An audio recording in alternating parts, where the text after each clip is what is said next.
차라리 중생의 고기를 먹을지언정 중생의 땅에서 자라난 풀과 나무는 먹지 않으리라.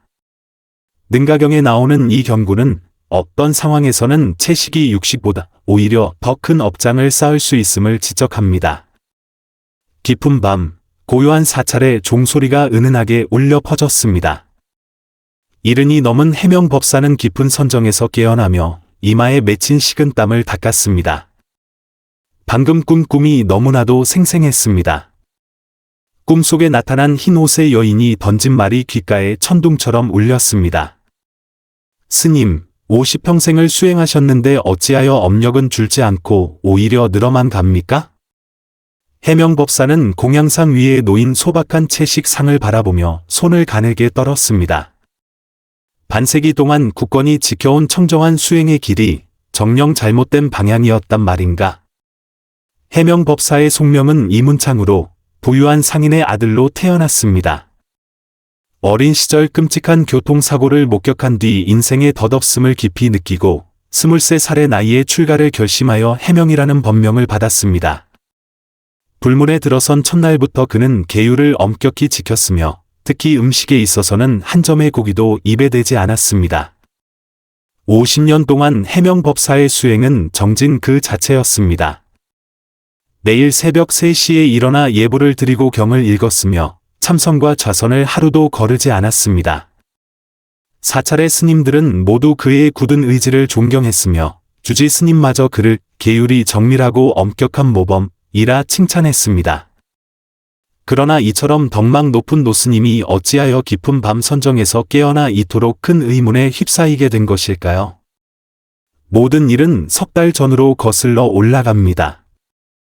봄바람이 부드럽게 불던 어느 날 오후, 해명법사는 저녁 공양에 쓸 나무를 캐기 위해 뒷산에 올랐습니다. 그때 숲속에서 처절한 울음소리가 들려왔습니다. 소리를 따라가 보니 20살 남짓해 보이는 흰옷의 여인이 늙은 회화나무 아래에 무릎을 꿇고 비처럼 눈물을 흘리고 있었습니다. 보살님, 어찌하여 이리 슬피 우십니까? 해명법사가 자비로운 목소리로 물었습니다. 여인이 고개를 들었습니다. 용모는 청초했으나 눈빛에는 말로 다 할 수 없는 슬픔이 서려 있었습니다. 스님, 제 이름은 소심입니다. 본래 이 산 아래에 살던 농가의 딸이었지요. 3년 전 병으로 세상을 떠난 뒤 혼백이 흩어지지 못하고 이곳을 떠돌고 있습니다. 해명법사는 속으로 깜짝 놀랐습니다.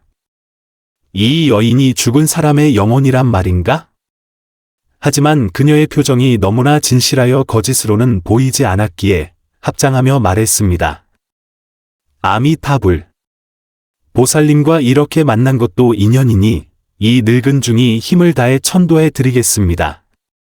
스님, 저는 천도를 바라는 것이 아닙니다. 그저 제 의문을 풀어주셨으면 합니다. 소심은 눈물을 닦으며 말했습니다. 저 또한 살아생전 부처님을 독실하게 믿고 채식을 엄격히 지켰는데 어찌하여 죽은 뒤에 정토에 가지 못하고 외로운 원혼이 되었을까요? 이 질문은 해명법사를 깊은 생각에 잠기게 했습니다.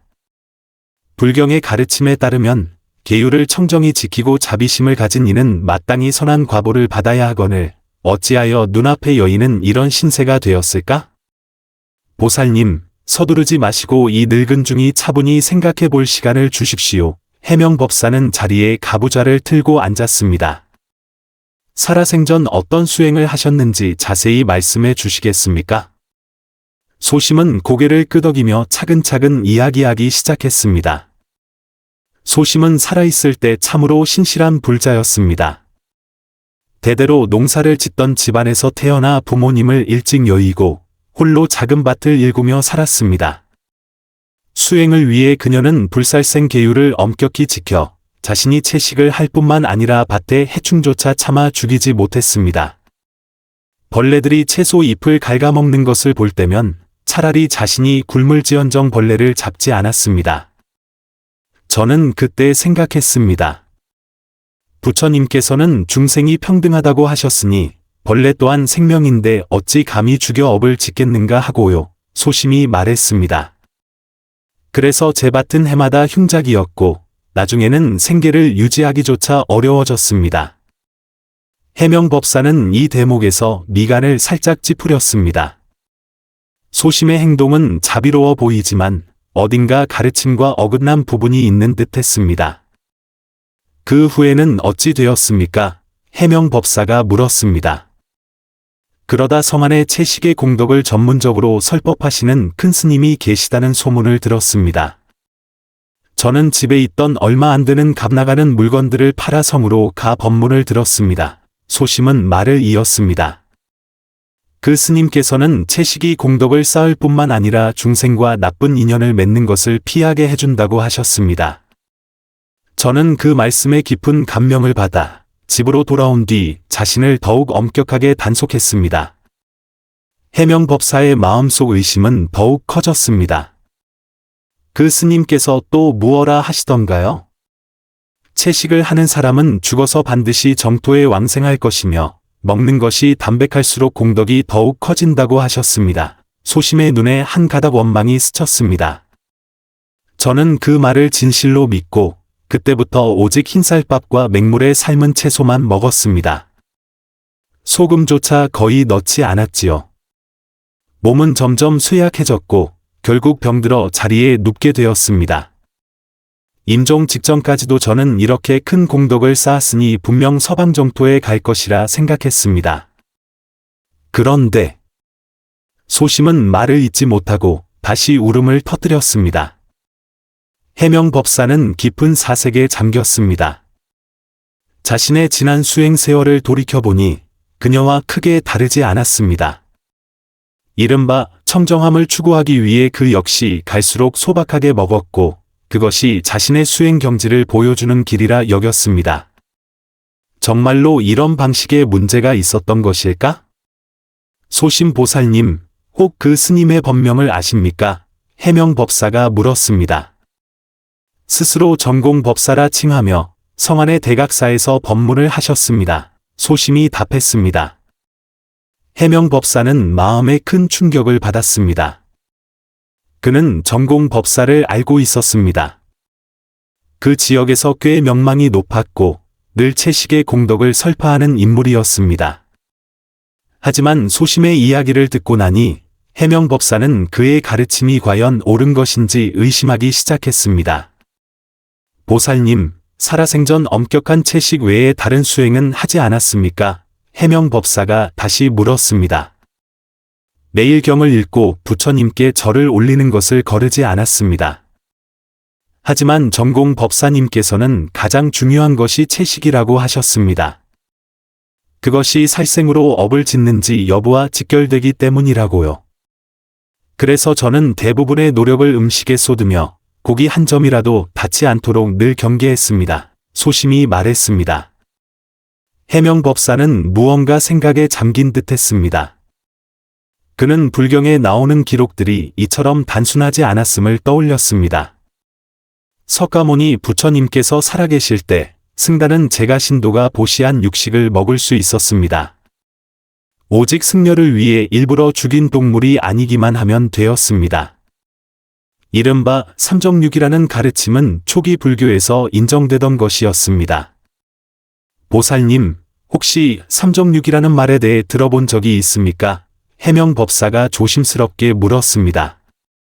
소심은 고개를 저었습니다. 전공법사님께서는 그것이 모두 후대 사람들의 잘못된 해석이라고 하셨습니다.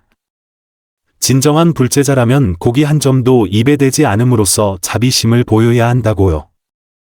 이 말을 듣자 해명법사의 마음속 의심은 더욱 짙어졌습니다. 어쩌면 자신과 소심 모두 어떤 잘못된 관념에 이끌려 길을 헤매고 있었을지도 모른다는 생각이 들었습니다. 그 후 며칠 동안 해명법사는 이 문제에 대해 계속해서 고뇌했습니다. 수많은 불경을 뒤져본 결과 음식에 대한 가르침은 그가 생각했던 것보다 훨씬 복잡하다는 것을 알게 되었습니다. 부처님께서는 분명 자비와 불살생을 강조하셨지만 음식에 대한 요구는 외적인 형식보다는 내면의 청정함을 더욱 중시하는 듯했습니다. 한 달 뒤 소심이 다시 해명법사 앞에 나타났습니다.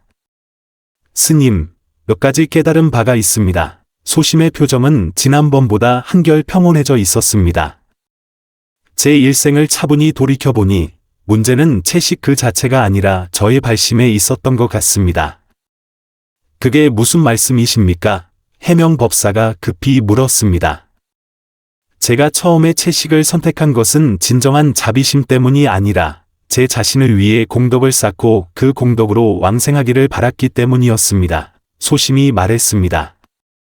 이처럼 이기적인 마음으로 시작했다면 겉모습이 아무리 청정해 보여도 선한 과보를 받기는 어려웠을 겁니다.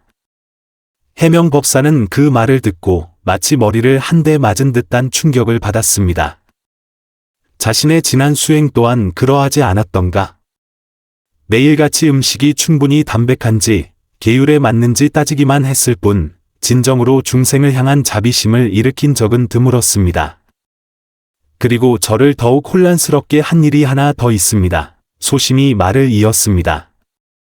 살아생전 제 이웃 중에 백정이 한 명 있었습니다. 이치대로라면 그는 매일 살생을 하니 죄업이 깊어야 마땅할 것입니다. 하지만 그가 죽은 뒤 저는 그가 황금비대에 이끌려 가는 것을 보았습니다. 아마도 좋은 곳으로 간 듯했습니다. 이 소식은 해명 법사를 더욱 경악하게 만들었습니다. 그 백정은 평소 어떤 사람이었습니까? 비록 살생을 업으로 삼았지만 마음은 지극히 선량한 사람이었습니다. 마을에 어려운 일이 생기면 언제나 자신의 모든 것을 내어 도왔습니다.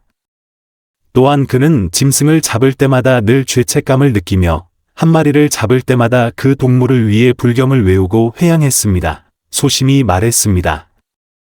그에 비하면 저는 비록 살생은 하지 않았지만 마음속은 다른 사람에 대한 비판으로 가득 차 있었습니다. 남들이 고기를 먹는 것을 보면 어리석다고 생각했고 불교를 믿지 않는 사람을 보면 성근이 없다고 여겼습니다. 해명 법사는 아무 말도 할 수 없었습니다. 소심의 말은 마른 하늘의 날벼락처럼 그의 수행을 다시 돌아보게 만들었습니다. 스님, 이제야 깨달았습니다.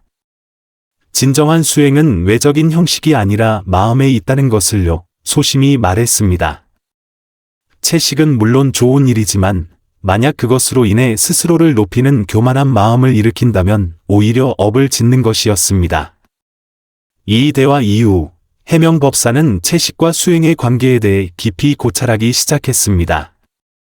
그는 자신이 과거에 너무 한쪽으로 치우쳐 외적인 계율을 지나치게 중시한 나머지 내면의 수양을 소홀히 했다는 것을 깨달았습니다. 다시 한 달이 지나고 소심이 세 번째로 나타났습니다. 이번에 그녀의 모습은 이전보다 훨씬 투명해져 곧 사라질 것처럼 보였습니다. 스님, 이제 저는 떠나야 합니다. 소심이 미소를 지으며 말했습니다. 그동안 스스로를 돌아보며 많은 이치를 깨달았고 마음속 집착을 점차 내려놓으니 자연스럽게 해탈할 수 있게 되었습니다. 보살님께서 깨달음을 얻으셨다니 진실로 기쁘고 축하할 일입니다. 해명 법사가 합장하며 말했습니다. 하지만 이 늙은 중에게 아직 한 가지 의문이 남아있으니 부디 답해 주셨으면 합니다. 스님, 말씀하십시오. 불경의 가르침에 따르면 채식에는 분명 공덕이 있다고 하였는데 어찌하여 그것이 오히려 업을 짓는 원인이 될 수 있습니까? 해명 법사가 물었습니다. 소심은 잠시 생각하더니 말했습니다. 제 생각의 이유는 세 가지입니다. 첫째, 만약 채식을 하는 이유가 자신의 수행을 뽐내거나 고기를 먹는 사람을 업신여기기 위함이라면 그것은 입과 생각으로 업을 짓는 것입니다.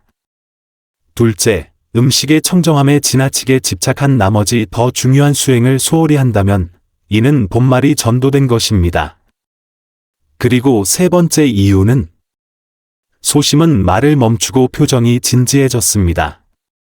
세 번째 이유는 무엇입니까? 해명 법사가 애타게 물었습니다. 소심은 하늘을 한번 쳐다보더니 말했습니다. 시간이 늦었으니 이 질문은 다음으로 미루어야겠습니다. 그 말을 끝으로 그녀의 모습은 밤경색 속으로 사라졌습니다. 해명 법사는 망연자실했습니다. 세 번째 이유는 대체 무엇일까? 왜 소심은 애를 태우는 것일까? 이 의문은 그의 마음속에서 점점 더 커져 일상적인 수행에까지 영향을 미치기 시작했습니다. 그 후로 해명법사는 소심이 다시 나타나기만을 기다렸습니다. 그는 사찰의 장경각에 있는 모든 경전을 뒤지며 답을 찾으려 했지만 끝내 만족스러운 해답을 찾지 못했습니다. 그러던 어느 날 한 젊은 거사가 절에 향을 피우러 왔습니다. 그의 이름은 왕명으로 성 안에서 장사를 하는 사람이었으며 평소에도 여러 사찰을 다니며 법문을 듣곤 했습니다. 법사님, 여쭙고 싶은 의문이 하나 있습니다. 왕명은 법회가 끝난 뒤 해명법사를 찾아왔습니다. 거사님, 말씀해 보십시오. 해명법사가 답했습니다. 채식에 큰 공덕이 있다고 들어 저 또한 채식을 시작했습니다. 그런데 한 가지 이상한 점을 발견했습니다.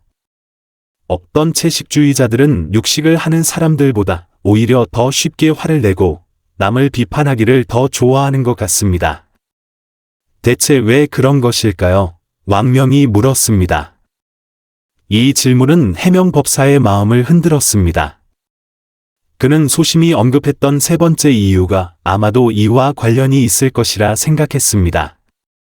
거사님께서 아주 세심하게 관찰하셨군요. 해명법사가 말했습니다. 분명 그런 현상이 있습니다. 어떤 사람들은 채식을 시작한 뒤 오히려 더 까다롭고 편협해지기도 합니다.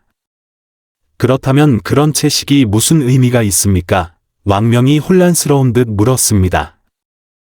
해명법사는 잠시 생각에 잠겼다가 말했습니다. 채식 자체는 의미가 있습니다만 중요한 것은 그 마음가짐과 태도입니다. 만약 채식을 함으로써 교만한 마음을 일으킨다면 그것은 채식의 본래 의미를 잃어버린 것입니다. 왕명은 고개를 끄덕였습니다. 그렇다면 그런 상황을 피하려면 어떻게 해야 합니까? 그 문제는 해명법사가 답을 하려던 순간 대웅전 문 앞에 나타난 소심의 모습을 보았습니다. 그녀는 해명법사를 향해 고개를 끄덕이며 밤에 다시 이야기하자는 신호를 보냈습니다. 거사님, 그 문제는 다소 복잡하니 이 늙은 중이 깊이 생각해 본 뒤에 답해 드리겠습니다. 해명법사가 말했습니다. 왕명이 인사를 하고 떠나자 해명법사의 마음은 흥분과 불안으로 가득 찼습니다. 오늘 밤 드디어 소심이 세 번째 이유를 말해줄 것이다. 밤이 깊어지자 사찰은 고요함에 휩싸였습니다. 해명법사는 선방에 조용히 앉아 기다리며 만감이 교차했습니다. 지난 50년의 수행 여정이 머릿속을 스쳐 지나갔고 한때 굳게 믿었던 관념들이 이제는 모두 흔들리기 시작했습니다. 자시가 막 지났을 때 소심이 약속대로 나타났습니다. 스님, 우리 인연도 이제 곧 끝입니다. 오늘 밤이 마지막 만남이 될 것입니다. 소심이 말했습니다. 그 세 번째 이유, 이제 말씀드릴 수 있습니다. 해명법사는 숨을 죽이고 그토록 오랫동안 마음을 졸이게 했던 답을 기다렸습니다. 세 번째 이유, 그리고 가장 중요한 이유는 소심의 목소리가 아득하게 들려왔습니다. 무엇입니까? 해명법사가 다급하게 물었습니다. 하지만 소심의 모습은 점점 희미해졌고 목소리 또한 허공으로 흩어지듯 작아졌습니다. 스님, 그 답은 사실 언제나 스님의 마음속에 있었습니다. 진정으로 집착을 내려놓는 순간 자연히 깨닫게 되실 겁니다. 말이 채 끝나기도 전에 소심의 모습은 완전히 사라졌고 선방에는 깊은 혼란에 빠진 해명법사만이 홀로 남았습니다. 해명법사는 사흘 밤낮을 뜬 눈으로 고뇌했습니다. 그리고 마침내 번갯불이 번쩍하는 찰나의 순간 소심이 말한 세 번째 이유를 완전히 깨달았습니다. 그 이유는 그의 50년 수행 이념을 뒤엎었을 뿐만 아니라 불법에 대한 새로운 인식을 가져다 주었습니다. 사흘 뒤 새벽, 해명법사는 꼬박 72시간 동안 이어진 깊은 선정에서 깨어났습니다. 그의 얼굴에는 이전에는 볼 수 없었던 평온한 미소가 번졌고 눈에는 지혜의 빛이 반짝였습니다. 세 번째 이유는 이토록 간단하면서도 또 이토록 깊은 뜻을 담고 있었습니다. 해명법사는 자리에서 일어나 창가로 걸어갔습니다. 떠오르는 아침 해를 바라보자 마음속에서 전에 없던 해방감이 솟아올랐습니다. 50년간 그를 올가매던 혼란과 집착이 그 순간 모두 연기처럼 사라졌습니다. 그런 것이었구나. 바로 그런 것이었어. 그는 나직이 을조렸습니다. 바로 그때 주지 스님이 몇몇 스님들과 함께 방으로 들어왔습니다. 그들은 해명법사가 사흘 동안 아무것도 먹지 않았다는 소식을 듣고 그의 건강을 걱정하고 있었습니다. 해명사제, 괜찮은가? 주지 스님이 염려스러운 목소리로 물었습니다. 해명법사는 몸을 돌려 미소를 지으며 말했습니다. 형님, 저는 지금처럼 좋은 적이 없었습니다. 지난 사흘간의 고뇌를 통해 많은 이치를 깨달았습니다. 무슨 이치 말인가? 한 스님이 궁금하다는 듯 물었습니다. 해명법사는 깊은 숨을 들이마시고 차분히 이야기하기 시작했습니다. 저는 이제껏 엄격한 채식 계율이 공덕을 가져다주고 수행의 경지를 보여준다고 믿어왔습니다. 하지만 이제야 깨달았습니다. 진정한 문제는 무엇을 먹느냐가 아니라 왜 먹느냐에 있었습니다. 모두가 귀를 기울여 그의 말을 들었습니다. 소심이 제게 알려준 세 번째 이유는 바로 이것입니다. 우리가 채식을 우월감의 원천으로 삼고 자신과 타인을 구분하는 잣대로 삼을 때 우리는 무심코 분별심을 일으키게 됩니다. 그리고 그 분별심이야말로 모든 번뇌와 업력의 근원입니다. 주지 스님이 무언가 생각에 잠긴 듯 말했습니다. 사제의 뜻은 우리가 채식을 하면서 마음속으로 나는 저 고기 먹는 사람들보다 더 청정해. 내 수행은 저들보다 더 높아라고 생각한다면 그 생각 자체가 바로 업을 짓는 것입니다. 우리 스스로를 도덕적 우위에 놓고 음식 습관으로 타인을 판단하고 비판하고 있기 때문입니다. 해명법사가 설명을 이어갔습니다. 이렇게 되면 채식은 업력을 줄여주기는커녕 오히려 우리의 오만과 편견만 키우게 됩니다. 겉으로는 계율을 지키고 있지만 실제로는 입과 생각으로 업을 짓고 있는 셈이지요. 이 어찌 본말이 전도된 일이 아니겠습니까? 한 젊은 스님이 갑자기 입을 열었습니다. 그럼 우리는 채식을 하지 말아야 합니까? 해명법사가 웃으며 말했습니다. 채식은 당연히 좋은 일입니다. 하지만 중요한 것은 발심입니다. 우리가 진정한 자비심으로 중생을 해치고 싶지 않아 채식을 선택한다면 그것은 찬탄받을 일입니다. 하지만 자신의 수행을 과시하거나 공덕을 쌓기 위해 채식을 한다면 본래의 의미를 잃어버린 것입니다. 더 중요한 것은 우리가 채식을 한다고 해서 고기를 먹는 사람을 업신여겨서는 안 된다는 점입니다. 사람마다 인연이 다르고 수행의 정도가 다른 법인데 우리가 어찌 감히 타인의 선택을 심판하겠습니까? 주지 스님이 고개를 끄덕였습니다. 사제의 말이 일리가 있네. 그럼 이제 자네는 어찌할 생각인가? 해명법사는 잠시 생각하더니 말했습니다. 저는 계속 채식을 할 것입니다. 하지만 더 이상 그것을 자랑거리로 삼지 않을 겁니다. 이제부터는 내면의 수양에 더욱 힘쓰며 비판은 줄이고 포용은 늘려나갈 생각입니다. 그리고 한 가지 더 깨달은 이치가 있습니다. 해명법사의 목소리가 더욱 깊어졌습니다. 때로는 외적인 계율에 지나치게 집착하는 것이 오히려 더 중요한 수행을 가로막기도 합니다.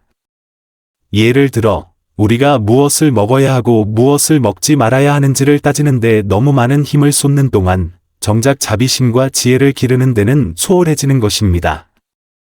소심이 말했던 그 백정이 생각납니다. 그는 비록 살생을 했지만 마음은 자비로 가득했고 늘 남을 도왔습니다. 그에 비하면 계율을 엄격히 지키던 우리 출가 수행자들이 오히려 마음속 자비는 그만 못할 때도 있습니다. 이것이 무엇을 말하겠습니까? 진정한 수행은 외적인 형식에 있는 것이 아니라 마음에 있다는 것을 말해줍니다. 그의 말을 들은 대중은 모두 깊은 생각에 잠겼습니다. 잠시 후 주지 스님이 입을 열었습니다. 사제, 자네 말을 들으니 한 이야기가 생각나는군. 무슨 이야기입니까? 해명법사가 물었습니다. 전해지는 이야기에 따르면 부처님 당시에 두 제자가 있었다네. 한 명은 계율을 엄격히 지켜 고기 한 점 입에 대지 않았고, 다른 한 명은 비록 때때로 육식 공양을 받았지만 마음은 자비로 가득하여 늘 중생을 이롭게 했다네. 훗날 부처님께서 두 제자에게 누구의 수행이 더 나은지 물으셨다지.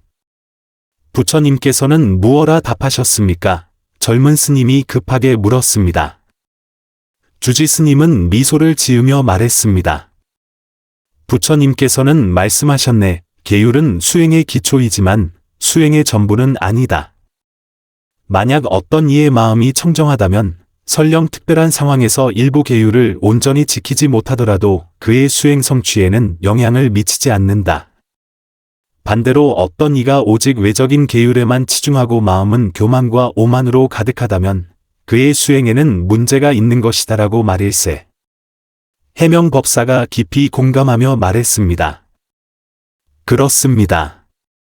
저 또한 과거에 너무 외적인 형식에만 치중한 나머지 내면의 수양을 소홀히 했습니다. 이제 와 생각하니 참으로 본말이 전도된 것이었습니다. 그렇다면 우리는 어떻게 균형을 잡아야 합니까? 다른 스님이 물었습니다. 해명법사는 잠시 생각한 뒤 말했습니다. 제 생각에는 먼저 수행의 목표를 명확히 해야 합니다. 우리가 출가 수행하는 것은 번뇌에서 해탈하고 중생을 이롭게 하기 위함이지 자신의 고결함을 과시하기 위함이 아닙니다. 둘째, 겸손한 마음을 유지해야 합니다. 우리가 어떤 면에서 아무리 잘한다 하더라도 그것 때문에 남을 업신여겨서는 안 됩니다. 사람마다 각자의 수행 길이 있으니 우리는 존중하고 포용하는 법을 배워야 합니다. 마지막으로 늘 자신의 발심을 돌아봐야 합니다. 어떤 일을 하기 전에 스스로에게 물어야 합니다. 나는 무엇을 위해 이 일을 하는가? 과시하기 위함인가? 아니면 진정으로 중생을 이롭게 하기 위함인가? 하고 말입니다. 주지 스님은 흐뭇하게 고개를 끄덕였습니다. 사제의 말이 참으로 옳네. 이번 경험을 통해 자네가 얻은 바가 참으로 큰 듯하구나. 그 후 며칠 동안 해명법사의 변화는 모든 사람을 놀라게 했습니다. 그는 더 이상 예전처럼 근엄하고 고지식하지 않았고 얼굴에는 늘 온화한 미소가 감돌았습니다. 더 중요한 것은 그가 예전에 속으로 비판했던 스님들과 먼저 다가가 대화를 나누며 더욱 겸손하고 포용적인 태도를 보였다는 점입니다. 어느 날 거사 왕명이 다시 사찰을 찾아왔습니다. 그는 지난번 자신이 던졌던 질문을 기억하고 해명법사의 답을 듣기 위해 일부러 찾아온 것이었습니다. 법사님, 지난번에 제 질문에 대해 깊이 생각해 보신다고 하셨는데 이제 답을 얻으셨습니까? 왕명이 물었습니다. 해명법사는 웃으며 고개를 끄덕였습니다. 얻었습니다. 어떤 채식주의자들이 오히려 더 쉽게 화를 내고 남을 비판하는 이유가 무엇인지 물으셨지요? 네, 그렇습니다. 왕명이 답했습니다. 이유는 간단합니다. 그들이 채식을 일종의 우월감의 원천으로 삼았기 때문입니다. 해명법사가 설명했습니다. 어떤 사람이 자신이 특정 분야에서 남보다 고결하다고 느끼게 되면 오만한 마음이 생기기 쉽습니다. 그리고 그 오만한 마음은 사람을 까다롭고 편협하게 만듭니다. 그렇다면 그런 상황을 피하려면 어떻게 해야 합니까? 왕명이 다시 물었습니다. 가장 중요한 것은 마음가짐을 바로잡는 것입니다. 해명법사가 말했습니다. 우리가 채식을 선택하는 것은 중생에 대한 자비심 때문이어야지 자신의 도덕적 수준을 과시하기 위함이어서는 안 됩니다. 또한 음식 습관은 수행의 한 단면에 불과하며 그것만으로 한 사람을 온전히 부정하거나 긍정해서는 안 된다는 것을 알아야 합니다. 왕명은 무언가 깨달은 듯 했습니다. 스님의 말씀은 채식 자체에는 문제가 없지만 우리의 마음가짐에 문제가 있다는 뜻이군요. 바로 그렇습니다. 해명법사가 힘주어 말했습니다. 아무리 좋은 행동이라도 그 마음이 바르지 않으면 부정적인 결과를 낳을 수 있습니다. 반대로 겉보기에는 완벽하지 않은 행동이라도 진실한 선의에서 비롯되었다면 긍정적인 영향을 가져올 수 있습니다. 예를 들어주시겠습니까? 왕명이 청했습니다. 해명법사는 잠시 생각하더니 말했습니다. 예를 들어 어떤 백정이 생계를 위해 어쩔 수 없이 살생을 하지만 매번 살생을 할 때마다 죄책감을 느끼고 죽은 동물을 위해 불경을 외우며 회양한다고 합시다. 동시에 그는 생활 속에서 남을 돕기를 즐거워하고 작은 손해는 따지지 않습니다. 이런 사람은 비록 행동에는 허물이 있지만 그 마음은 선량한 것입니다. 반대로 엄격하게 채식을 하는 사람이 그것을 이유로 남을 업신여기고 사사건건 타인의 음식 습관을 비판한다면 그의 마음은 오만과 분별로 가득 차게 됩니다. 이런 사람은 비록 행동은 청정해 보일지 몰라도 그 마음은 청정하지 않은 것입니다. 왕명은 크게 깨달았습니다. 그런 것이었군요. 이제부터는 채식을 할 때 더 이상 우월감을 느끼지 않겠습니다. 그뿐만이 아닙니다. 자신과 다른 음식 방식을 선택한 사람들을 존중하는 법도 배워야 합니다. 해명법사가 덧붙였습니다. 사람마다 인연과 수행의 정도가 다르니 우리는 포용하고 이해하는 법을 배워야 합니다. 왕명은 감사한 마음으로 합장했습니다. 법사님의 가르침 잘 알겠습니다. 감사합니다. 왕명을 배웅한 뒤 해명법사는 자신의 선방으로 돌아왔습니다. 그는 소심히 마지막으로 남긴 말, 답은 사실 언제나 스님의 마음속에 있었습니다. 라는 말을 떠올렸습니다. 이제야 그는 그 말의 의미를 완전히 이해할 수 있었습니다. 모든 답은 정녕 자신의 마음속에 있었다. 단지 과거에는 온갖 집착과 편견에 눈이 가려져 진실을 보지 못했을 뿐이다.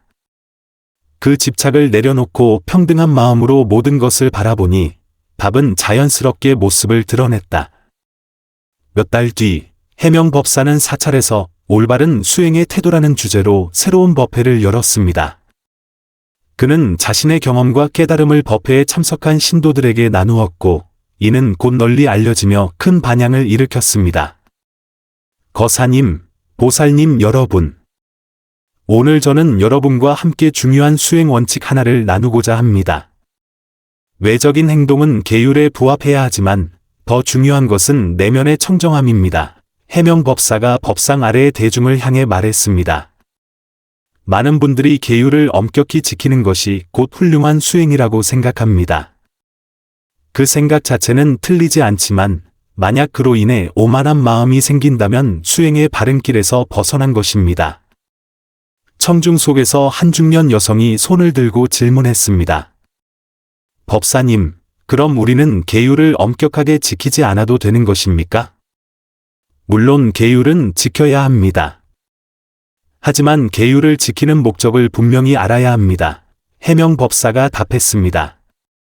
계율의 역할은 우리의 마음을 다스리고 선한 마음을 기르도록 돕는 것입니다. 만약 우리가 계율을 지키면서도 마음속이 탐욕과 분노, 어리석음으로 가득하다면 계율의 진정한 목적을 달성하지 못한 것입니다. 더 중요한 것은 우리가 계율을 지킨다고 해서 아직 그렇게 하지 못하는 사람들을 업신여겨서는 안 된다는 점입니다. 수행은 점진적인 과정이며 사람마다 시작점과 속도가 다릅니다.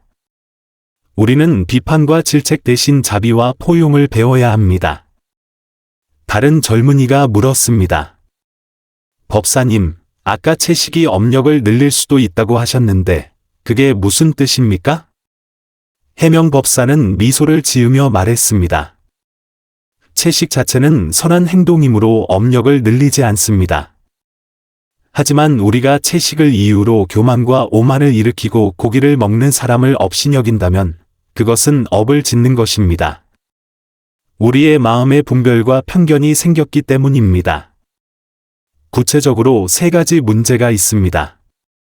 첫째, 우리가 자신의 수행을 과시하거나 남의 칭찬을 얻기 위해 채식을 한다면 그 발심 자체가 순수하지 못합니다. 둘째, 음식의 형식에 지나치게 집착한 나머지 더 중요한 내면의 수양을 소홀히 한다면 이는 본말이 전도된 것입니다. 셋째, 그리고 가장 중요한 것으로 우리가 채식으로 인해 우월감을 느끼고 음식 습관으로 타인을 구분하고 평가한다면 그 분별심 자체가 번뇌의 근원이 됩니다. 법회를 듣던 대중은 모두 깊은 생각에 잠겼습니다. 한 노인이 자리에서 일어나 말했습니다. 법사님, 스님의 말씀을 들으니 보살은 원인을 두려워하고 중생은 결과를 두려워한다는 말이 생각납니다. 우리가 외적인 행동보다 자신의 발심에 더 집중해야 한다는 뜻이겠지요? 해명법사는 흐뭇하게 고개를 끄덕였습니다. 거사님께서 아주 좋은 말씀을 해주셨습니다. 그렇습니다. 발심은 행동보다 더 중요합니다. 똑같은 행동이라도 발심이 다르면 완전히 다른 결과를 낳습니다. 예를 들어 보시를 할 때 진정한 자비심에서 우러나온 것이라면 한량없는 공덕을 짓는 선행이 됩니다. 하지만 명예를 얻거나 대가를 바라기 위함이라면 보시의 본래 의미를 잃게 됩니다. 채식 또한 같은 이치입니다. 법회가 끝난 뒤 많은 신도들이 해명법사 주위에 모여 계속해서 질문을 던졌습니다. 그중 한 젊은 여성 신도가 말했습니다. 법사님, 저도 예전에 엄격한 채식주의자여서 가족들이 고기를 먹는 것을 자주 비판했습니다. 오늘 법사님의 가르침을 듣고 제가 잘못했다는 것을 깨달았습니다. 잘못을 알고 고칠 수 있다면 그보다 더 큰 선은 없습니다. 해명법사가 위로하며 말했습니다. 수행이란 끊임없이 자신을 살피고 바로잡아가는 과정입니다. 중요한 것은 지금부터라도 마음가짐을 바꾸는 것입니다. 그럼 저는 어떻게 해야 할까요? 여성 신도가 물었습니다. 첫째, 채식은 계속하시되 발심을 바꾸십시오. 자신의 고결함을 드러내기 위함이 아니라 중생에 대한 자비심 때문이어야 합니다. 둘째, 가족들의 선택을 존중하고 포용하는 법을 배우고 강요나 비판 대신 자신의 말과 행동으로 그들을 감화시키십시오. 마지막으로 늘 자신의 마음을 돌아보며 교만과 오만의 생각이 남아있지는 않은지 살펴보십시오. 해명법사가 차분하게 지도했습니다. 여성 신도는 감사한 마음으로 고개를 끄덕였습니다. 감사합니다, 법사님. 이제 알겠습니다.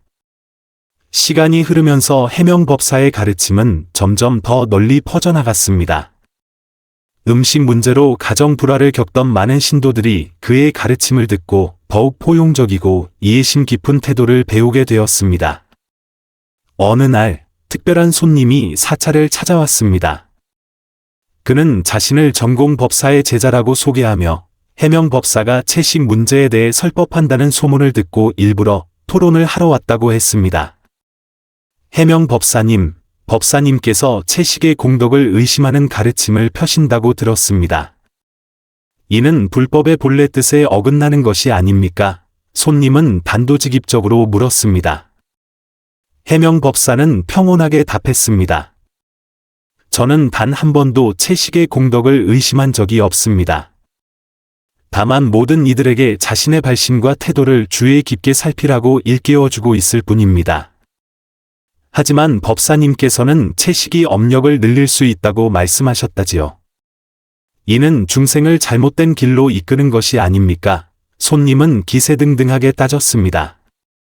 제가 말한 것은 만약 채식을 이유로 오만한 마음을 일으켜 남을 업신여긴다면 그것이 업을 짓는 것이라는 뜻입니다. 이는 채식 자체의 공덕과는 별개의 문제입니다. 해명법사가 차분히 설명했습니다. 손님은 수긍하지 않았습니다. 그렇다면 법사님의 뜻은 저희 스승님께서 가르치신 엄격한 채식이 잘못되었다는 말씀입니까? 해명법사는 고개를 저었습니다. 저는 그렇게 말하지 않았습니다. 엄격한 채식은 좋은 일입니다. 하지만 중요한 것은 발심입니다. 진정한 자비심에서 비롯된 것이라면 당연히 찬탄받을 일입니다. 하지만 그로 인해 분별심을 일으킨다면 문제가 있다는 것입니다. 그것은 법사님의 개인적인 견해입니까? 아니면 경전에 근거가 있는 말씀입니까? 손님은 계속해서 의문을 제기했습니다. 해명법사는 미소를 지으며 말했습니다. 금강경에 무릇 형상이 있는 것은 모두 허망하다는 구절이 있습니다. 그 뜻 중 하나는 외적인 형식에 집착하지 말라는 것입니다. 음식 또한 하나의 형상이니 우리가 지나치게 집착하면 수행의 본뜻을 잃기 쉽습니다. 또한 법화경에서는 불법의 목적이 중생을 구제하는 것이지 분별을 만드는 것이 아니라고 하셨습니다. 만약 우리의 수행이 화합과 포용을 가져오지 못하고 오히려 대립과 비판을 낳는다면 그것은 불법의 본의에서 벗어난 것입니다. 손님은 그 말을 듣고 표정이 조금 누그러졌습니다. 그렇다면 법사님께서는 채식계율을 어떻게 올바르게 이해해야 한다고 생각하십니까? 해명법사는 진지하게 말했습니다. 저는 채식계율의 근본 목적이 자비심을 기르고 중생에 대한 해를 줄이는 것이라고 생각합니다. 이는 우리가 배우고 실천해야 할 가치 있는 일입니다. 하지만 실천하는 과정에서 몇 가지 잘못된 길로 빠지지 않도록 주의해야 합니다. 첫째, 채식을 자랑거리로 삼아서는 안 됩니다. 수행은 번뇌에서 해탈하기 위함이지 남의 칭찬을 얻기 위함이 아닙니다. 둘째, 자신이 채식을 한다고 해서 남을 업신여겨서는 안 됩니다. 사람마다 인연이 다르니 우리는 포용하는 법을 배워야 합니다. 셋째, 음식의 형식에 지나치게 집착한 나머지 내면의 수양을 소홀히 해서는 안 됩니다. 손님은 무언가 깊이 생각하는 듯 했습니다. 법사님의 말씀은 참으로 일리가 있습니다. 하지만 모두가 그렇게 생각하게 되면 계율이 해이해지지는 않을까요? 그렇지 않을 겁니다. 해명법사가 단호하게 말했습니다. 진정으로 수행의 본뜻을 깨달은 사람은 오히려 더욱 정진하여 계율을 지킬 것입니다. 그들은 계율을 지키는 것이 남에게 보이기 위함이 아니라 자신의 해탈을 위함이라는 것을 알기 때문입니다. 그러한 발심이야말로 그 어떤 외적인 구속보다 강력한 힘을 가집니다. 대화가 끝난 뒤 손님의 태도는 눈에 띄게 달라져 있었습니다. 그는 자신이 과거에 다소 편협했음을 인정하며 돌아가서 채식과 수행의 관계에 대해 다시 생각해보기로 했습니다. 해명법사는 떠나는 손님의 뒷모습을 보며 만감이 교차했습니다. 그는 소심히 했던 말, 누구나 깨달을 가능성이 있으며 중요한 것은 열린 마음과 올바른 인도라는 말을 떠올렸습니다. 다시 1년이 흘러 해명법사는 그 지역에서 매우 명망 높은 법사가 되었습니다. 하지만 그는 시종일관 겸손한 태도를 유지하며 결코 그것을 자랑스러워하지 않았습니다. 그에게 이 모든 것은 소심이 준 깨달음이자 불법의 자비로운 가피 덕분이라 생각했습니다. 때때로 그는 흰 옷을 입은 그 여인의 모습을 떠올리며 마음속으로 깊은 감사를 느꼈습니다. 만약 소심의 일깨움이 없었다면 그는 아마 아직도 잘못된 길 위에서 헤매고 있었을 것이다. 어느 날 저녁, 해명법사가 뒷산에서 산책을 하던 중 문득 익숙한 기운을 느꼈습니다.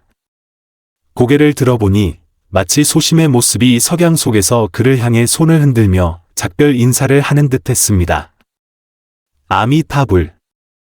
원컨대 모든 중생이 집착을 내려놓고 진정한 해탈을 얻게 하소서. 해명법사는 합장하며 조용히 염원했습니다. 산들바람이 부드럽게 스치고 산과 숲은 고요했습니다.